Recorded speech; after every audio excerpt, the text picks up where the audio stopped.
Picture the wild cliffs of Cornwall standing firm against the Atlantic's crashing waves. These ancient rocks have faced centuries of storms, their edges carved and sculpted by relentless wind and water. The drama of the coastline is a testament to nature's power and patience, a place where land and sea are locked in an endless dance. Seabirds wheel above, their cries echoing in the salty air, and the sea's power is everywhere. This is a landscape shaped by water over millions of years.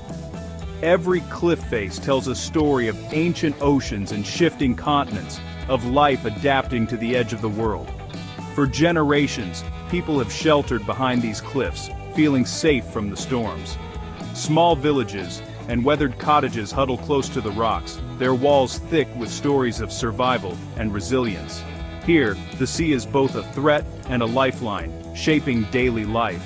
Now travel to Somerset's coast, flat, marshy, and low-lying.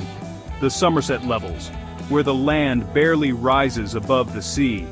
This is a world apart from Cornwall's drama, but just as remarkable in its own quiet way.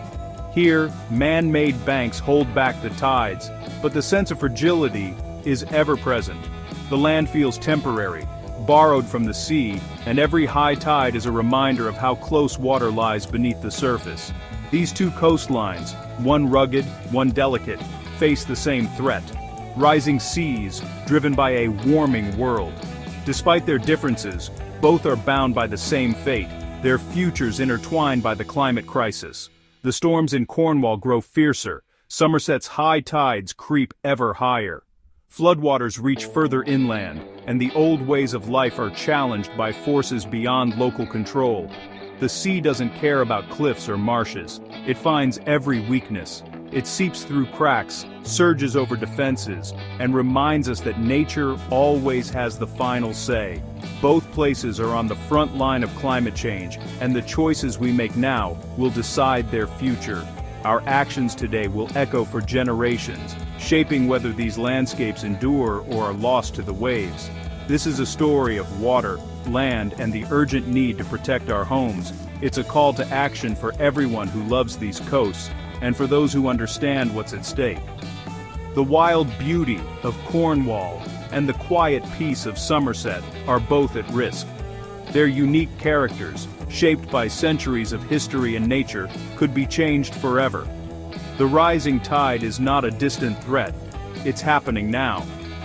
Every year, the evidence grows clearer, and the need for action becomes more urgent. Our coasts are changing, and so must we. The story of these two shores is still being written, and what happens next is up to us all. Why are our seas rising? The answer: global warming. Burning fossil fuels releases gases like carbon dioxide, trapping heat and raising Earth's temperature. This heat melts ice sheets in Greenland and Antarctica, pouring more water into the oceans. At the same time, warmer water expands, thermal expansion, making the sea rise even more. These two forces combine, pushing sea levels higher worldwide, including here in southwest England. Stronger storms form over warmer oceans, bringing heavier rain and more powerful winds. When these storms hit, they ride on top of a higher sea, amplifying the risk. The double threat: higher seas and stronger storms, putting our coasts and communities in danger. This isn't a future problem. It's happening now. Our way of life is at risk if we don't act. For centuries, we've built barriers to hold back the sea. Seawalls, like those in Weston-super-Mare, absorb wave energy and protect towns. Groins trap sand, building up beaches that act as natural buffers. In Somerset, earth embankments keep high tides from flooding farmland. These defenses have allowed us to live and farm on the edge of the sea. But they were built for a different era: lower seas, milder storms. Now, as the ocean rises, we must ask, are our walls strong enough? The lines we've drawn in the sand are being tested as never before. The future of our coast depends on how we adapt. Our defenses face a future they weren't built for. The walls and barriers that once seemed unbreakable are now being tested by forces they were never designed to withstand. As the climate changes, the challenges grow more severe, and the risks to our coastlines multiply. By 2050, sea levels here could be 35 centimeters higher. That might sound small, but it's enough to tip the balance, making every storm and high tide more dangerous than before. That extra height, combined with a storm surge, can turn a protective wall into a ramp for floodwaters. What once held the sea back now channels it further inland, threatening everything behind it. In Cornwall, waves could crash over seawalls, flooding streets and homes. The force of the water can be overwhelming, leaving little time to react. In Somerset, high tides may quietly spill over embankments, turning farmland into lakes. Crops and livelihoods are at risk, and the landscape itself is being reshaped. Our static defenses can't keep up with a rising, restless sea. The ocean is always moving, always pushing, and our barriers are struggling to hold the line. Maintenance and upgrades are costly, and sometimes impossible. Some structures are simply too old or too damaged to save, and the price of rebuilding can be staggering. Higher seas mean more force on walls, faster erosion, and beaches stripped away. The coastline is retreating, and with every storm, we lose a little more ground. The barriers we've relied on are reaching their limits. Decades of service have left them battered and worn, and the sea is relentless in its assault. In many places, they're starting to fail. Floodwaters breach the walls, and communities are left exposed to the full force of the elements. We can't just build and forget. We must adapt or face the consequences. Communities are coming together, searching for new solutions and ways to live with the changing sea.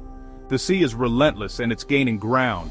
Our response now will shape the future of our coasts for generations to come.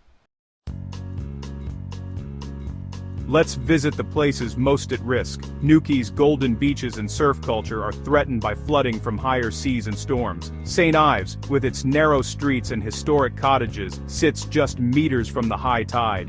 One storm could devastate its heart. Padstow, sheltered on an estuary, faces surges that could flood its harbor and low-lying areas more often. In Somerset, Weston-super-Mare and the Levels are protected by seawalls, but much of the land behind is low and vulnerable. Here, the threat is not just dramatic storms, but the slow, steady rise of every high tide. These aren't just places on a map, they're communities on the edge of change. The rising sea is rewriting their future. The time to act is now. Sea level rise is a slow, permanent change. Storm surges are sudden, dramatic events. When a storm surge coincides with high tide, the result can be catastrophic. In the past, such floods were rare, once in a century. Now with higher seas, even ordinary storms can cause major flooding. What was once exceptional is becoming routine. Roads, railways, and vital infrastructure are at risk of repeated disruption. Flooding is no longer a rare emergency, but a chronic problem for coastal communities. The network that keeps our society running is under threat. The perfect storm is becoming the new normal. When floods hit, it's people who suffer first. Families scramble to escape rising water, losing homes and precious belongings. Emergency crews risk their lives to rescue the vulnerable. Farmers race to save livestock as fields vanish underwater, facing financial and emotional ruin. The aftermath is long and painful. Mud-filled homes, ruined memories, months in temporary housing. The stress and fear linger, with mental health impacts that last far beyond the flood. Across the Southwest, up to 160,000 homes and businesses are at risk. These aren't just numbers, they're lives, livelihoods, and communities. The human face of climate change is here, now. Their stories remind us what's truly at stake. Protecting people must be our top priority. Floods bring more than destruction. They leave behind salt, Saltwater poisons farmland, making soil barren for years. Farmers on the Somerset levels watch their fields turn useless, threatening their livelihoods. Salt seeps into underground aquifers, contaminating drinking water supplies. Once fresh water is tainted, it's costly and difficult to restore. This saltwater intrusion is a creeping, invisible threat. Wildlife and habitats suffer too. Freshwater marshes and wetlands can't survive repeated saltwater floods. Unique plants, insects and birds disappear as their homes are lost. The silent invasion of salt threatens food, water, and nature itself. It's a problem that lingers long after the floodwaters recede.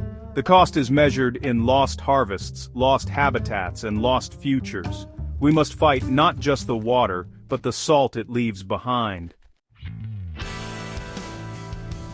The challenge is huge, but we are not powerless. Our coastlines are changing, and the threats we face can feel overwhelming. Yet, in every community, there is hope and determination to meet these challenges head-on. We can build higher, stronger defenses where needed. But that's only part of the answer. Engineering solutions can buy us time and protect vital places, but they work best when combined with other approaches. Nature-based solutions, like restoring salt marshes, can absorb wave energy and reduce flooding. These living barriers not only shield our shores, but also create habitats for wildlife and improve water quality. Reconnecting rivers to floodplains gives water space, easing pressure on defenses. By letting nature do some of the work, we can reduce the risk of catastrophic floods and help our landscapes thrive. Sometimes, managed retreat, moving back from the highest risk areas, is the wisest choice. It's a difficult decision, but it can save lives and resources in the long run. This isn't abandonment, but careful planning for a safer future. Communities can come together to make informed choices, ensuring that everyone's voice is heard as we adapt to new realities. Above all, we must tackle climate change at its source. Reducing emissions is essential if we want to protect our coastlines for generations to come. Cutting carbon pollution, switching to clean energy, and using resources wisely will slow sea level rise. Every step we take towards sustainability makes a difference, no matter how small it may seem. Every action buys us time to adapt and protect our communities. When we work together, we build resilience and inspire others to join us. The future of Southwest England's coastlines is in our hands. Our choices today will shape the world our children inherit. With courage and cooperation, we can defend both people and nature. By working side by side, we can create solutions that benefit everyone. The rising tide is a call to action. It reminds us that the time to act is now, before the challenges grow even greater. Together we can shape a safer, more resilient future.